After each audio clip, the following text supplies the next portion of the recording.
Welcome to all. I am Satish Kumar. നമ്മളിന്ന് പുതിയൊരു ടോപ്പിക്കിലേക്ക് പോകുന്ന ഒരു എക്സ്പെരിമെൻ്റ് ആണ്. അപ്പോൾ ഇത് കൂടുതലായി കാണുന്നത് പോളിടെക്നിക്കിൻ്റെ തേർഡ് സെമസ്റ്ററുകാർക്കാണ്, അത് മെക്കാനിക്കലുകാർക്കാണ് ഇത് കാണുന്നത്.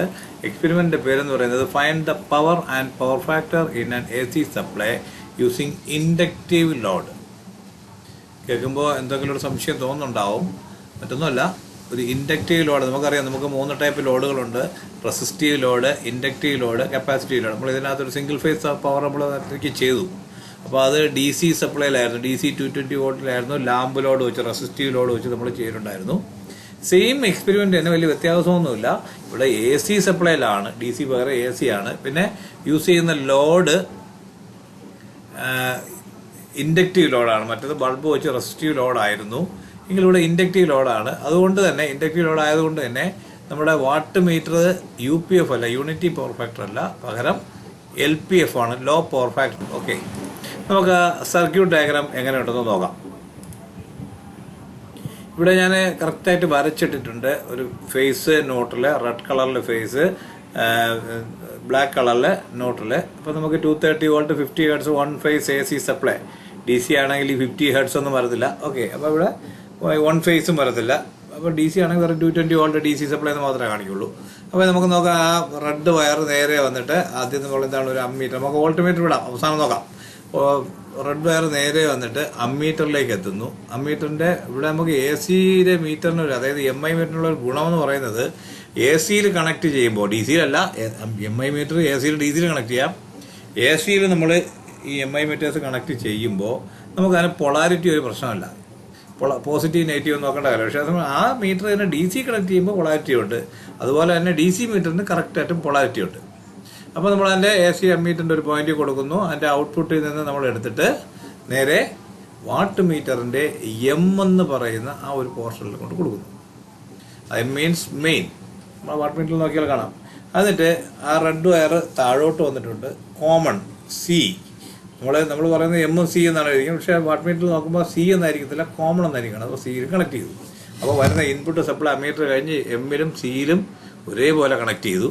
ഇനി L എന്ന് പറഞ്ഞ ആ പോർഷൻ, അതായത് ലോഡ് എന്ന് പറയുന്ന ആ പോർഷനിൽ നിന്ന് നേരെ നമ്മുടെ ലോഡിലേക്ക് വന്നു. ഇൻഡക്റ്റീവ് ലോഡ് കണ്ടാൽ അറിയാം, ഒരു കമ്പിച്ചുരുൾ, അതിനകത്ത് വേരിയബിളായിട്ട് കാണുന്ന ഒരു കുന്തം പോലെ ഒരു ആരോ അല്ലേ. അപ്പോൾ നമുക്ക് വേരിയബിളാണ് കാണിക്കുന്നത്. അപ്പോൾ അവിടെ എഴുതിയിട്ടുണ്ട് 3 kVA 240 വോൾട്ട് ഇൻഡക്റ്റീവ് ലോഡാണ് നമ്മൾ യൂസ് ചെയ്യുന്നത്. നമ്മൾ ഉപയോഗിക്കുന്ന അമ്മീറ്റർ എന്ന് പറഞ്ഞാൽ 0 to 5 ആംപിയർ. നമുക്ക് 5 ആംപിയറിൻ്റെ ആവശ്യമൊന്നുമില്ല, 2 ആംപിയർ തന്നെ ധാരാളം. എങ്കിലും നമ്മൾ 5 ആംപിയർ ഉപയോഗിക്കുന്നു.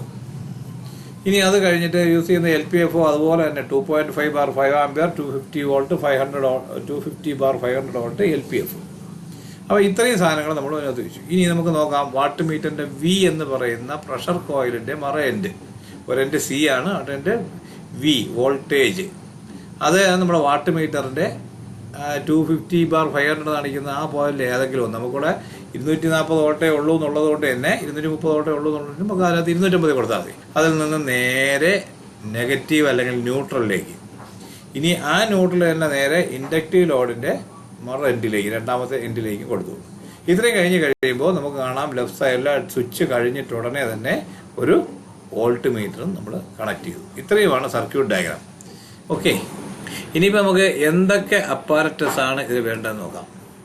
അപ്പോൾ നോക്കാം സീരിയൽ നമ്പർ എന്ന് പറഞ്ഞാൽ ആദ്യം നമുക്ക് സീരിയൽ നമ്പർ നമുക്ക് പറഞ്ഞിട്ട് നമുക്ക് എന്താണ് name of apparatus: voltmeter 300 volt MI moving iron, quantity ഒരെണ്ണം മതി. Ammeter 0 to 5 ampere moving iron. അടുത്തത് inductive load 3 kVA 240 volt 50 hertz AC ഒരെണ്ണം. Wattmeter 2.5/5 ampere 250/500 volt LPF ഒരെണ്ണം. അപ്പോൾ ഇത്രയും സാധനങ്ങളാണ് ശരിക്കും നമുക്ക് എന്താണ് അപ്പാരറ്റസ് ആയിട്ട്. ഇനി നമുക്ക് അടുത്തുള്ളത് പ്രൊസീജിയറാണ്. പ്രൊസീജിയേഴ്സ് എങ്ങനെയെന്ന് നോക്കാം. ഇതിനും സാധാരണ മറ്റു അതേ പ്രൊസീജിയർ തന്നെയാണ്. Wire up the circuit on the given inductive load as per the given circuit diagram. Okay, നമുക്ക് തന്നിട്ടുള്ളത് അതുപോലെ തന്നെ അത് വയർ ചെയ്യുക. അടുത്തതെന്ന് പറയുന്നത് check all the connections once again before switch on the supply. നമ്മൾ സ്ഥിരം പറയുന്ന കാര്യങ്ങൾ തന്നെയാണ്. ഒന്നുകൂടി സ്വിച്ച് ഓൺ ചെയ്യുന്നതിന് മുമ്പ് നമ്മളത് ഒന്നുകൂടെ വെരിഫൈ ചെയ്യുക. അതുപോലെ അടുത്തതെന്ന് പറയുന്നത് keep the load in of position. ആ ലോഡിനൊരു സ്വിച്ച് ഉണ്ടാവും, ആ സ്വിച്ച് ഓഫിലാക്കി വെച്ചുകൊണ്ട് വേണം ചെയ്യാൻ. അതായത് ലോഡിൽ ഒരിക്കലും നമ്മൾ പവർ ഓൺ ചെയ്യരുത് എന്നാണ് അർത്ഥം. ഓക്കെ, അടുത്തത് switch on the supply and vary the load step by step. ഇവിടെ നമുക്ക് ഇൻഡക്റ്റീവ് ലോഡ് ആയതുകൊണ്ട് തന്നെ ഒരു ഗിയർ പോലെ ഇങ്ങനെ റൊട്ടേറ്റിംഗ് വീല് പോലത്തെ ഒരു സാധനമാണ്. റെസിസ്റ്റീവ് ലോഡൊക്കെ ആകുമ്പോഴാണ് നമുക്ക് സ്വിച്ചുകൾ റെഡി ചെയ്യുന്നത്. അപ്പോൾ ഇവിടെ അങ്ങനെ സ്റ്റെപ്പ് ബൈ സ്റ്റെപ്പ് ആയിട്ടെന്ന് പറഞ്ഞാൽ ഇതിങ്ങനെ പതുക്കെ കമ്മീറ്ററിൻ്റെ റീഡിങ് നോക്കി പതുക്കെ വേരി ചെയ്യുക. അതിനുശേഷം note down the readings and calculate the power and power factors.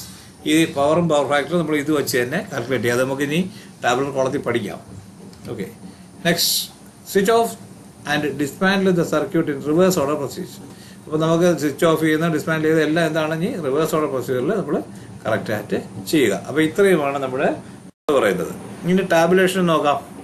Tabulation അത് മറ്റൊന്നുമില്ല, നമുക്ക് 4 മാക്സിമം 5 റീഡിങ് മതിയാവും. നമുക്ക് വോൾട്ടേജ് വി, അതായത് നമ്മൾ വോൾട്ട് മീറ്ററിൽ കാണുന്ന വോൾട്ടേജ്, കറണ്ട് ഐ, നമ്മൾ അമ്മീറ്ററിൽ കാണുന്ന കറണ്ട്, വാട്ട് മീറ്ററിൽ കാണുന്നതാണ് പവർ ഡബ്ല്യു. അത് പിന്നെ ഇനി നമുക്ക് കണ്ടുപിടിക്കേണ്ട സാധനങ്ങളാണ് അടുത്ത 2 കോളത്തിലും വരുന്നത്. പവറാണ്. ആ പവർ എന്ന് പറയുന്നത് വാട്ട് മീറ്ററിന്റെ അല്ല, അതുകൊണ്ട് ആ ബ്രാക്കറ്റിനകത്ത് ആയിട്ടുണ്ട് voltage into current V into I. ഇനി പിന്നെ വരുന്നത് പവർ ഫാക്ടേഴ്സ് ആണ്, കോസ് ഫൈ. ആ കോസ് ഫൈ എന്ന് പറയുന്നത് നമ്മുടെ ആദ്യത്തെ വാട്ട് മീറ്റർ, നമ്മുടെ പവർ ഡബ്ല്യു എന്നിരിക്കുന്ന W divided by power V into I, ആ വി ഇൻറ്റു ഐ. അപ്പോൾ നമുക്ക് കോസ് ഫൈ കിട്ടും. അപ്പോൾ ഇത്രയും കാര്യങ്ങളാവുമ്പോൾ തന്നെ ഏകദേശം നമുക്ക് ഒരു ഐഡിയ ആയി കഴിഞ്ഞു അല്ലേ. അപ്പോൾ ഇനിയിപ്പോൾ നമുക്ക് എന്ത് ചെയ്യാം, എക്സ്പെരിമെന്റ് ഓക്കെ. അപ്പോൾ എക്സ്പെരിമെന്റ് കഴിഞ്ഞാൽ തന്നെ നമുക്ക് എന്ത് ചെയ്യുക, റിസൾട്ട് കാണിക്കുക. ഓക്കെ.